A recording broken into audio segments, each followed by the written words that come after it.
So guys, networking course की video number 44 है। इस वीडियो में हम नेटवर्क शील्ड्स के बारे में बात करने वाले हैं। नेटवर्क शील्ड से यहाँ पे जो मतलब है, जो तात्पर्य है, वो है फायरवॉल से और कुछ इस तरीके के सॉफ्टवेयर से जो डिफेंड करने में हमारी मदद करते हैं, या कुछ इस तरीके की चीजों से जो हमारे लिए एज अ डिफेंडर वर्क करती है। जस्ट लाइक आपका एवेंजर में कैप्टन अमेरिका के पास शील्ड होती है अपने आप को डिफेंड करने के लिए, सेम नेटवर्क के पास ऐसा क्या डिफेंडर है जिसे हम उसके लिए उसकी एक शील्ड मान ले। एक ऐसी शील्ड क्या है नेटवर्क की जिससे वो डिफेंड हो पाता है। तो पूरा इंफॉर्मेशन नेटवर्क शील्ड्स के बारे में यहाँ पे हम अच्छी तरीके से क्लैरिफाई करने वाले हैं। सो गाइस, इस वीडियो को शुरू करने से पहले मैं आपको बता दूं, अगर आपने अभी तक गीकी हब को सब्सक्राइब नहीं किया तो काइंडली सब्सक्राइब करके बेल आइकन को ऑल कर लें, ताकि आने वाली कोर्स की कोई भी वीडियो आपसे मिस ना हो। साथ साथ प्लेलिस्ट सेक्शन पे जाके यहाँ पे आप नेटवर्किंग कोर्स की प्लेलिस्ट को एक्सेस कर सकते हैं, बुकमार्क कर सकते हैं, सेव कर सकते हैं, जिससे आने वाली वीडियो तो बिल्कुल आपसे मिस ना हो। और साथ ही साथ आप यहाँ पे और भी बहुत सारे कोर्स यहाँ पे सीख सकते हैं। बहुत सारे कोर्स आपको मैंने यहाँ पे बना के ऑलरेडी दे रखे हैं और फ्यूचर में भी देता रहूंगा। तो अब बिना ज्यादा टाइम वेस्ट करें चलते हैं अपनी वीडियो की तरफ और जानते हैं डिफरेंट टाइप्स ऑफ नेटवर्क के बारे में। सो गाइस, यहाँ पे हमने पिछली वीडियो में जाना कि हमारे नेटवर्क में क्या क्या थ्रेट्स हो सकते थे, एक्सप्लॉइट्स कैसे हो सकते थे, कैसे मैलवेयर्स हो सकते थे। पूरी इंफॉर्मेशन वहां अटैक्स के बारे में ये सारी हमने जान ली थी। तो अब यहाँ पे हमें अगर बाय द वे किसी भी तरीके से, वैसे तो मैं यहाँ पे यही विश करूंगा कि कभी भी नेटवर्क में ऐसे इशू ना आए, लेकिन अगर कभी आ जाते हैं तो उनसे बचने के लिए हमें कुछ पहले से ही इंतजाम करने पड़ेंगे, कुछ ऐसी डिफेंडर्स अपने सिस्टम पे रखने पड़ेंगे, ताकि हम कहीं ना कहीं किसी ना किसी लेवल में हमारे कहीं ना कहीं ऐसी चीजें हम वहां पे ना छोड़ें जिससे हमारा अटैक हमारे ऊपर हो सके। तो हम अपनी सिक्योरिटी के लिए क्या क्या कंसर्न यहाँ पे ले सकते हैं, उन्हीं के बारे में ये पूरी वीडियो डेडिकेटेड है। तो यहाँ पे हम पूरे नेटवर्क के जो भी हम डिफेंडर हैं, हमारे डिफेंडर हैं, उनके बारे में अच्छी से इंफॉर्मेशन जानने वाले हैं। तो यहाँ पे हमारे पास डिफेंडर हमारा कहाँ कहाँ यूज हो सकता है। तो वहां पे एक छोटे से यहाँ पे आपको 4-5 फैक्टर्स दिख रहे होंगे। एक तो हम यहाँ पे अपना एंटी मैलवेयर सिस्टम यहाँ पे क्रिएट कर सकते हैं, जो कि हमारे मैलवेयर से हमें बचाएं, यानी एंटी मैलवेयर। ठीक है, वहीं हम यहाँ पे अपने डाटा प्रोटेक्शन के लिए कुछ यूज कर सकते हैं, ईमेल सिक्योरिटी के लिए यूज कर सकते हैं, मोबाइल सिक्योरिटी के लिए यूज कर सकते हैं, एक्सेस कंट्रोल के लिए यूज कर सकते हैं, साथ साथ फायरवॉल के लिए यूज कर सकते हैं। तो ये हमारे 6 मेन फैक्टर्स हैं जिनका हम अगर यहाँ पे फोकस रखें, यहाँ पे हम अपना यहाँ से सही से इन सभी फैक्टर्स को मैनेज करके चलें, तो हमारा यहाँ पे जो नेटवर्क है वो काफी सेफ रहेगा, काफी सिक्योर रहेगा, अटैक्स कम होंगे, मैलवेयर से सुरक्षित रहेगा और बहुत ज्यादा सिक्योर भी हमारा नेटवर्क बन सकता है अगर हम बिल्कुल स्मार्टली यहाँ पे अपने नेटवर्क को मैनेज करते हैं। तो यहाँ पे एक एक करके इनके बारे में अच्छे से ब्रीफ इंफॉर्मेशन जान लेते हैं। तो सबसे पहले हम यहाँ पे फायरवॉल को लेंगे कि फायरवॉल एक्चुअल में क्या है, कैसे वर्क करता है। तो यहाँ पे फायरवॉल को जान लेते। तो firewall is a network security device. एक ऐसा डिवाइस हो सकता है या एक ऐसा एक सॉफ्टवेयर हो सकता है। तो ये एक हार्डवेयर भी कहलाता है, एक सॉफ्टवेयर भी कहलाता है। सॉफ्टवेयर में आपको firewall.cpl की कमांड से रन में जाके आप टाइप करोगे तो फायरवॉल ओपन होके मिल जाएगा। तो वो भी एक फायरवॉल होता है। एक हार्डवेयर डिवाइस भी आपका फायरवॉल का आता है, जिसे हम कहते हैं एक्सटर्नल फायरवॉल। वो आपका नेटवर्क में अटैच होता है as a intermediary device which monitors all incoming and outgoing traffic, and based on a defined set of security rules it accept, reject, drop and the specific traffic। अब ये क्या होता है, ये जो भी इनकमिंग आपकी जो वहां पे इनकमिंग और आउटगोइंग ट्रैफिक है, अब जस्ट लाइक मैं हूं और मैं एक पब्लिक नेटवर्क में एग्जिस्ट करता हूं और आप एक प्राइवेट नेटवर्क में एग्जिस्ट करने वाले एक सिस्टम हो। तो मैं आपको कोई इनकमिंग में आपने मेरे को एक रिक्वेस्ट भेजी है और वो रिक्वेस्ट ये है कि आप मेरे को एक फाइल भेजो ऑडियो की इस नाम से। तो मैं क्या करूंगा, आपको वो फाइल अपनी भेजूंगा कि भाई ये लो आपकी फाइल है। ठीक है, तो फायरवॉल को क्या पता है, इनकमिंग यहां से गई है, मतलब प्राइवेट से पब्लिक में कुछ क्वेरी गई है एक फाइल को मंगाने की इस नेटवर्क में, पर्टिकुलर नेटवर्क पे, और उसी पर्टिकुलर नेटवर्क से उससे रिस्पॉन्स आ रहा है उस फाइल का। तो फायरवॉल इतना इंटेलिजेंट है कि समझ जाएगा कि भाई ये फाइल मांगी थी इसीलिए जा रही है। तो फायरवॉल वहां पे उस मॉनिटर करेगा, एक्सेप्ट कर लेगा। ठीक है, वहीं अगर आप आउटगोइंग में अपनी तरफ से कोई भी फाइल ऐसी अंडबंड भेज रहे हो, फायरवॉल अगर बीच में है तो वो उसे मॉनिटर करेगा, और जबकि इनकमिंग में उसका एक्सेप्टेंस नहीं है तो वो उसे रिजेक्ट कर देगा या ड्रॉप कर देगा। तो इस तरीके का इनकमिंग और आउटगोइंग ट्रैफिक की जो मैनेजमेंट है, जो उसका एक्सेस कंट्रोल है, वो सारा फायरवॉल करता है। अनऑथराइज्ड एक्सेस से आपको बचाता है, अनऑथराइज्ड एप्लीकेशन के एग्जिस्टेंस से आपको बचाता है, अनऑथराइज्ड सर्विसेज को अप्लाई होने से आपको बचाता है। तो इस तरीके से एक बहुत ही अच्छा सिस्टम सिक्योरिटी का ये बन जाता है आपके विंडोज ऑपरेटिंग सिस्टम में या आपके सर्वर पे। तो यहाँ पे आपका एक्सेप्ट होती है, अलाउ द ट्रैफिक, रिजेक्ट होता है block the traffic but reply with an unreachable error. जैसे आप पिंग कराते हो, अगर आपने फायरवॉल ऑफ नहीं करी है या रूल नहीं बनाया है फायरवॉल में, तो वहां पे आपका अनरीचेबल एरर आता है, अनरीचेबल होस्ट आता है, तो वो फायरवॉल की वजह से आता है। अगर आपका फायरवॉल वाला सिस्टम वहां पे नहीं है और तब भी एरर आ रहा है, तो वो एरर होगा रिक्वेस्ट टाइम आउट, जो कि सर्वर ना मिलने की वजह से होता है। तो ये दो तरीके के एरर आते हैं। तो अनरीचेबल फायरवॉल की वजह से आता है जब वहां पे आपकी क्वेरी रिजेक्ट हो जाती है। और ड्रॉप मतलब आपका ट्रैफिक आ तो रहा है लेकिन फायरवॉल ही उसे ब्लॉक करके भगा दे रहा है, तो इस तरीके से आपका वो ड्रॉप हो जाता है। तो firewall establishes a barrier between secured internal networks and outside untrusted networks such as internet. तो इंटरनेट और आपके प्राइवेट नेटवर्क के बीच की एक ऐसी शील्ड है, एक ऐसी दीवार है जहां पे आपका अनऑथराइज्ड एक्सेस से बचाने का काम ये दीवार आपका कर देती है। तो यहाँ पे आपका फायरवॉल कुछ इस तरीके से वर्क करता है। ये रहा आपका लैन यानी आपका प्राइवेट पर्सनल नेटवर्क, और ये रहा आपका वैन यानी आप एग्जांपल मान सकते हो मल्टीपल अनसिक्योर नेटवर्क्स का, या एक सिंपल बड़ा सा एग्जांपल ले लो मोटे मोटे तौर पे तो इंटरनेट। तो यहाँ पे अब हम बात कर लेते हैं एनएसी की, यानी नेटवर्क एक्सेस कंट्रोल की, जो कि हमारा दूसरा फैक्टर था। तो नेटवर्क एक्सेस कंट्रोल क्या है? It helps enterprises implement policies for controlling devices and user access to their networks. तो ये एक तरीके की ऐसी पॉलिसीज होती है, कुछ ऐसा रूल होता है, एक सेट होता है रूल का, जिसमें कुछ ऐसी पॉलिसीज होती है जो कि डिवाइसेस को कंट्रोल करने में, जो यूजर कंट्रोल करते हैं, एक्सेस करते हैं, उन पर जो पूरा नेटवर्क होता है उस पे कुछ ऐसी पॉलिसीज लगा दी जाती है जिसके अंदर पूरा नेटवर्क आएगा, नेटवर्क के अंदर सारे डिवाइसेस आएंगे, डिवाइसेस को यूज करने वाले सारे यूजर्स आएंगे। अब वो पॉलिसीज क्या होंगी, क्या करती होंगी? NSC can set policies for resource. अब रिसोर्स के ऊपर वो पॉलिसी हो सकती है, रोल के ऊपर हो सकती है, डिवाइस के ऊपर हो सकती है, और लोकेशन बेस्ड भी हो सकती है। Enforce security compliance with security and patch management policy among other controls. अब यहाँ पे वो पॉलिसी आपकी हो सकती है कि आपको क्या क्या डिवाइसेस यूज करने हैं। अब जस्ट लाइक आप अपना नेटवर्क में काम कर रहे हो, आप कर रहे हो कोई भी मैसेज टाइप कर रहे हो जीमेल का नहीं, मतलब ऐसी जगह पे आप कुछ एक ऐसी वेबसाइट में आप मैसेज टाइप कर रहे हो, वहां पे आपका एक पॉपअप आ रहा है कि वो वेबसाइट आपकी लोकेशन मांग रही है, आपके वेबकैम एक्सेस मांग रही है, आपका माइक्रोफोन एक्सेस मांग रही है। तो वो क्यों मांग रही है भाई? हम ऐसा काम तो कर नहीं रहे। तो इस तरीके से यहाँ पे आपको सिक्योरिटी रीजन से आपको एक्सेस कंट्रोल रखना पड़ता है अपनी डिवाइसेस पे, अपनी पॉलिसीज पे, अपनी जो वहां पे आप वहां पे अलाउ कर देते हो सारी सर्विसेज उस पे, और जो परमिशंस होती है उस पे। तो location wise, device wise, role wise, resource wise जितने भी आपके एक्सेस होते हैं वो सब आपका एक्सेस कंट्रोल के अंदर आता है। ये आपके यूजर के भी एक्सेस कंट्रोल हो सकते हैं, आपके ऑनलाइन किसी वेब सर्वर के भी एक्सेस कंट्रोल हो सकते हैं। तो यहाँ पे आपका सिनेरियो है प्रॉपर, आप देख सकते हो। यहाँ पे आपका इंटरनेट है, तो इंटरनेट से आपकी वायर आ रही है राउटर पे आ रही है, फिर फायरवॉल पे आ रही है, फिर स्विच पे आ रही है। तो स्विच क्या करेगा? यहाँ पे आपका एक्सेस कंट्रोल स्विच के पास रहेगा, ठीक है, स्विच के पास रहेगा आपका एक्सेस कंट्रोल यहाँ पे। और स्विच क्या करेगा?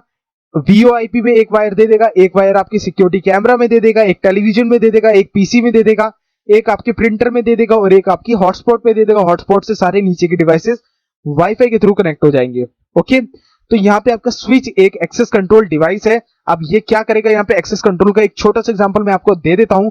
जस्ट लाइक यहाँ पे एक्सेस कंट्रोल में ये है कि आप more than 10 GB of data transmit नहीं कर सकते। तो कोई भी फाइल 11 GB की होगी तो कोई सा भी डिवाइस यहाँ पे उसको ट्रांसमिट नहीं कर सकता। तो इस तरीके से आप यहाँ पे एक्सेस कंट्रोल लगा सकते हैं। साथ ही साथ यहाँ पे आप, जैसे ये प्रिंटर है, प्रिंटर यहाँ पे रखा है, तो आप प्रिंटर में यहाँ पे एक एक्सेस कंट्रोल में एक पॉलिसी लगा दोगे कि जितने भी वायरलेस डिवाइसेस है वो इस प्रिंटर को इस्तेमाल नहीं कर सकते। तो प्रिंटर यहाँ पे एक्सेस कंट्रोल से कनेक्ट है, यानी एक्सेस कंट्रोल में यहाँ पे आपकी वो पॉलिसी अप्लाई हो जाएगी कि यहाँ से जो भी यहाँ पे इनकमिंग रिक्वेस्ट होंगी उन्हें एक्सेप्ट ही नहीं करना प्रिंटर वाली, ठीक है। तो इस मोबाइल फोन से कहीं से भी कोई भी रिक्वेस्ट भेजी जाएगी, यहां तक पहुंचेगी, इसके बाद यहां तक पहुंचेगी, लेकिन इसके बाद नहीं आगे फॉरवर्ड होगी, बिकॉज यहाँ पे इस चैनल को ही अनलॉक ब्लॉक कर दिया जाएगा प्रिंटर के लिए, प्रिंटर की रिक्वेस्ट के लिए पॉलिसी की मदद से। तो इस तरीके से पूरा एक्सेस कंट्रोल यहाँ पे वर्क करता है।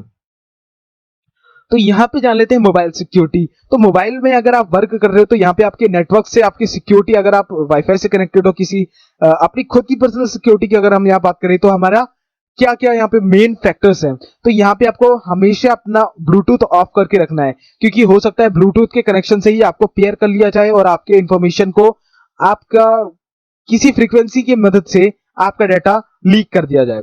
इंक्रिप्ट योर फोन, हमेशा पासवर्ड डाल के रखें, इंक्रिप्शन डाल के रखें।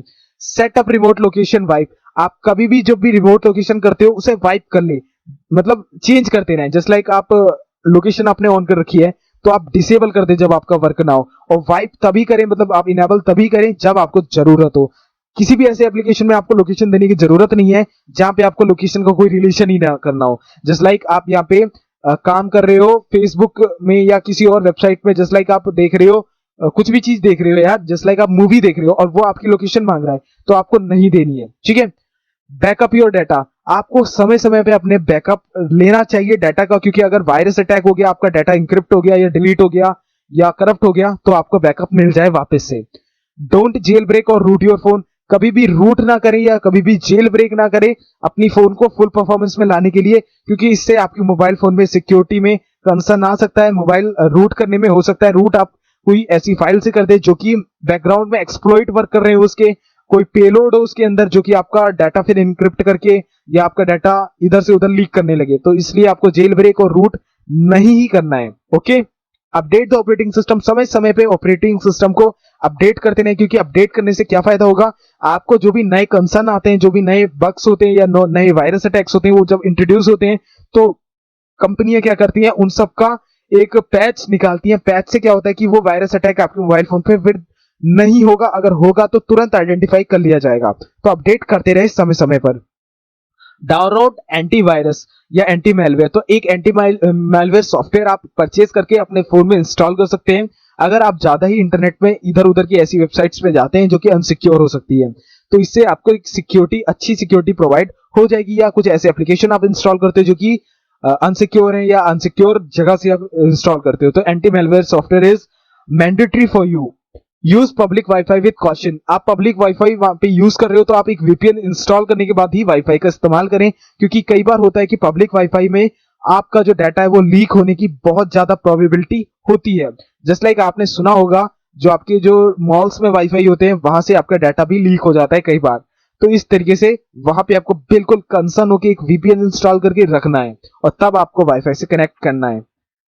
सो यहाँ पे इन सबका अल्टीमेट सॉल्यूशन क्या है, एक मोबाइल सिक्योरिटी सॉफ्टवेयर जो कि आपको क्विक हील का मिल जाएगा, कैस्पर स्काई का मिल जाएगा, जो कि बहुत ही अच्छे होते हैं। आप इसको परचेज करके अपने मोबाइल डिवाइस पे इंस्टॉल कर लोगे तो आपको जो भी कंसर्न देखने को मिलेगा तो उसमें अलर्ट मिल जाएगा आपको सॉफ्टवेयर में ही कि आप यहाँ पे इस ऐप को इंस्टॉल ना करें, इस वेबसाइट को विजिट ना करें, ये डेंजरस हो सकती है। तो इस तरीके से यहाँ पे आपको एक कंसर्न, एक हेल्पफुल यहाँ पे आपको एडवांटेज यहाँ पे ये सॉफ्टवेयर मोबाइल सिक्योरिटी का दे देगा, तो आप इसे परचेज कर सकते हो।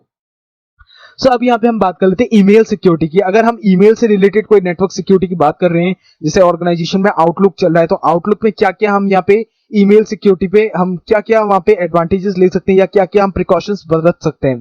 तो यहाँ पे आपके 10 टाइप के वहां पे थ्रेट्स आ सकते हैं ईमेल में। एक होता है आपका स्पैम, मतलब आपको हॉलीडेज की वहां पे वो आ रही है कि क्लिक करो और आपका हॉलीडे बुक हो जाएगा फ्री में, तो इस तरीके की आपकी स्पैम होती है, आपकी फिशिंग अटैक से रिलेटेड सारी चीजें होती है, ठीक है। तो फिशिंग अटैक से नहीं, मतलब स्पैम मतलब ऐसा करा जाता है कि स्पैम करने से क्या मतलब है, एक आपको कुछ ऐसी लालच दिया जाता है जिसमें अगर आप फंस गए तो आपका आपसे अमाउंट मांगेंगे, पैसा मांगेंगे, तो वहां पे आप मतलब फंस जाओगे, इस तरीके की चीजें स्पैम, ओके। वायरसेस आपके इंस्टॉल आ सकते हैं। आपको भी कोई भी अटैचमेंट आपको अननोन सोर्स से जो आ रही है उन्हें इंस्टॉल या डाउनलोड नहीं करना है आपके मेल के थ्रू, नहीं तो हो सकता है आपकी ईमेल वहां पे हैक हो जाए या आपका डाटा लीक हो जाए।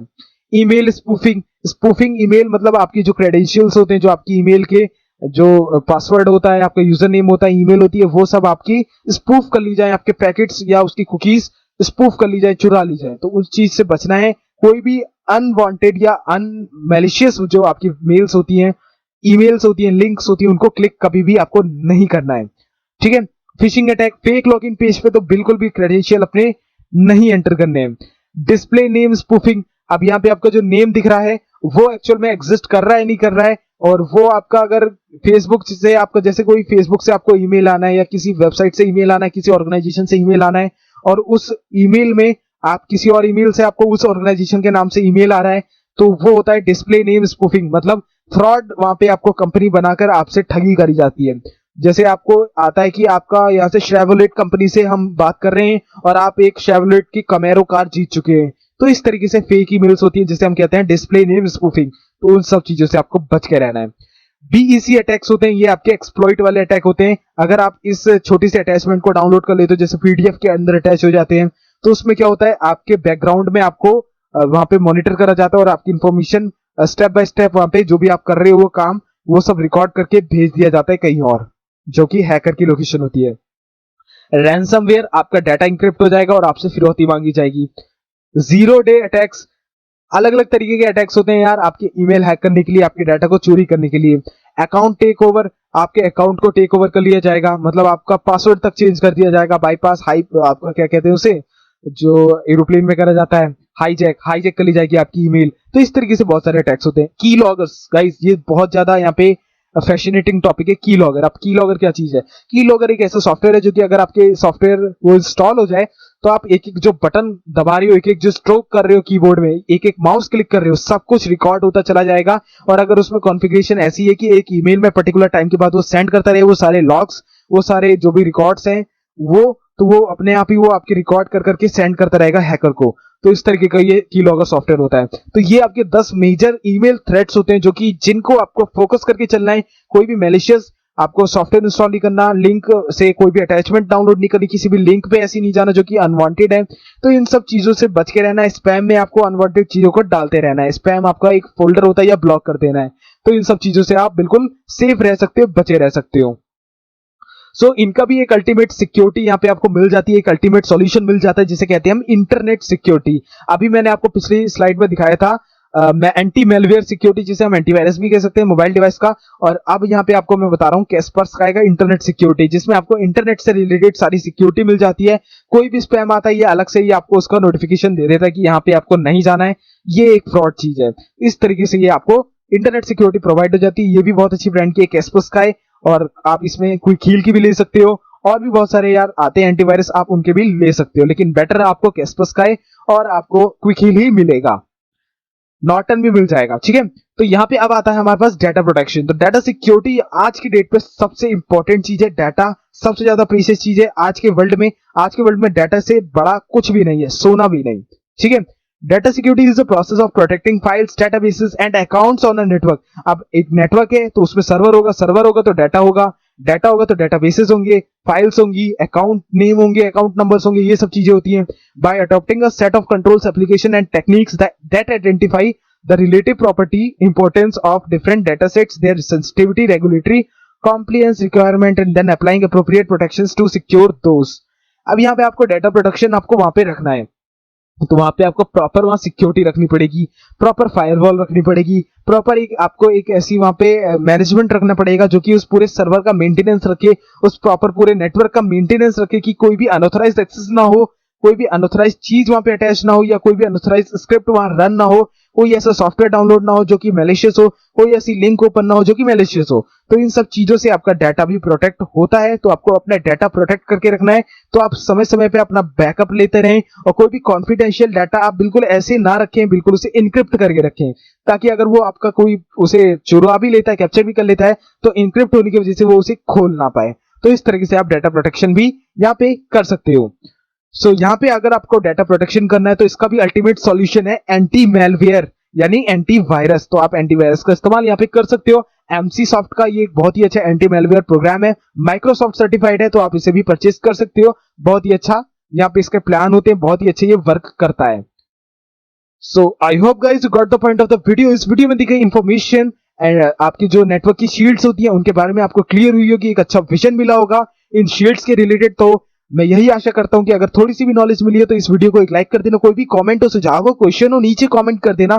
कोर्स की प्लेलिस्ट एक्सेस नहीं करिए, नीचे लिंक है, जाके कोर्स एक्सेस करो, शुरू से लेकर सारी वीडियो देखिए नेटवर्किंग की, ताकि आप एक्सपर्ट बन जाओ नेटवर्किंग में। साथ साथ कोर्स को शेयर करना चाहो शेयर भी कर सकते हो। अगली वीडियो में हम क्रिप्टोग्राफी और इनक्रिप्शन के बारे में पढ़ेंगे, बहुत इंटरेस्टिंग वीडियो होने वाला है। सो गाइज हम मिलते हैं अगली वीडियो में, तब तक के लिए goodbye, take care, stay healthy and जय हिंद।